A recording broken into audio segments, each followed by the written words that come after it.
Good morning. Welcome back to Pear Tree Ranchin. I'm Jake. We're at Pear Tree Ranch and we're fixing to ride some horses and have some adventures. All along.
Okay, we just finished riding little Donnie and we did some walk track canter in the arena, worked on a little bit of turnarounds. We had Ryan Rose take him for a spin, who's still here visiting, and then we got to work on the flag for the first time. So that's pretty exciting. And what was neat about him working the flag that time, I was talking with Ryan and Ryan said, you know, a lot of times 10% of the first time they're connected and that's where you quit, 90% they're disconnected. This horse, 90% of that first time, he was connected to that flag and following and looking to it. So that's pretty exciting for his first time. So hope you enjoyed getting to watch Donnie. Let's get this horse wrapped up and on to the next. We're going to start this horse today in the two-rein. So that means we're going to ride him in this small 5/16 hackamore and then in this spade bit. So this is an Abby Hunt mouthpiece from Jeremiah Watt with the Santa Barbara cheek pieces, and so we'll get him started carrying this around today. I've been waiting months to do this. I had lent this to a really good friend, and so this is back and I can get him going. And the reason I would do this is he gets to learn to carry that much more, which is going to help with his confidence. This is not a bit that's about control, so it seems big and scary. People are like, oh God, Jake Birnbaum, you're horrible. And those people just don't know what they're talking about. Unfortunately, this actually can be gentler and friendlier than any snaffle bit, so especially when you use it appropriately and in the right hands. So we're gonna set this up for him and get him started.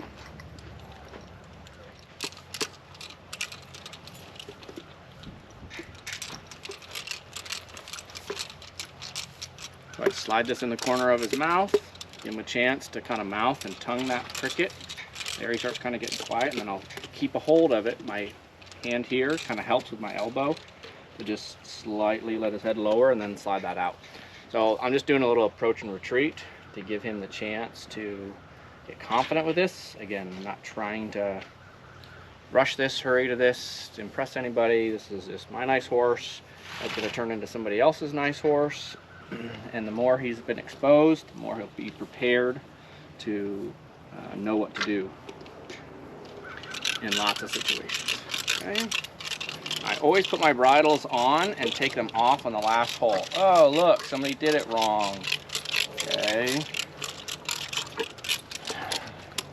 And if everybody always just does that, then you don't have to check your stuff. So this just proves the last person to use this wasn't me, and do that. It also proves I'm doing that many things at once that I wasn't aware enough to check. But see, I didn't get to pulling that up over his head, because that could have cranked it a lot further in his mouth. And even if it's the same horse, wears the same bridle every time, I'm going to do that so that way I can make sure it's a custom fit just right every time. And see how much room I got to get his ears under there and not have that cranked in his mouth? They appreciate that a lot more. And then I'll just hold the slack here and just slide that up. Now it's just right for him, versus trying to make him wear it the same as the last horse. Okay. Now I'll just give him a chance to play with that. Relax. And then I'm going to set the chin strap. And the chin strap on these bridles is a super important piece. This is important because it becomes like a limiting strap on an off-road rig, like a governor on a gas pedal, and it keeps that high port that we saw from getting up into the roof of his mouth and prying his mouth open. It lets it lift off the tongue. That's a signal. So it lifts off the tongue, then it gently touches the roof of the mouth. That's why it has nice curvature towards it. Then the chin strap engages. Then it gives a little downward feel behind the ears. Then it is pressure on their tongue. So there's a whole lot of things that happen before they ever really feel physical pressure with this bridle. And that's why it can be that much more gentle than a lot of snapples out there. I'm actually going to put it pretty snug for him for the first time to make sure that it doesn't do. So I can put my, just can get a fingertip under there.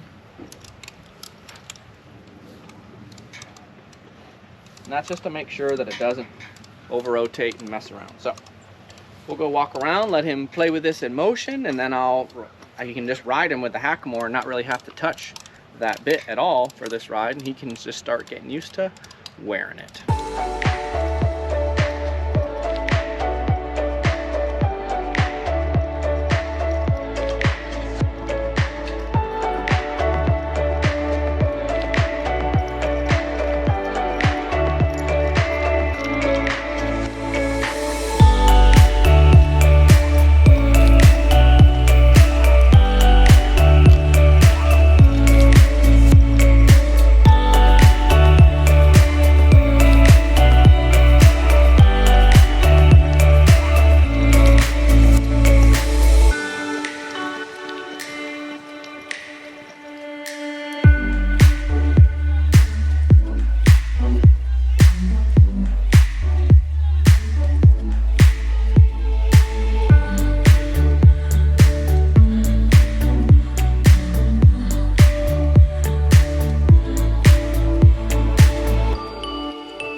This blue dog.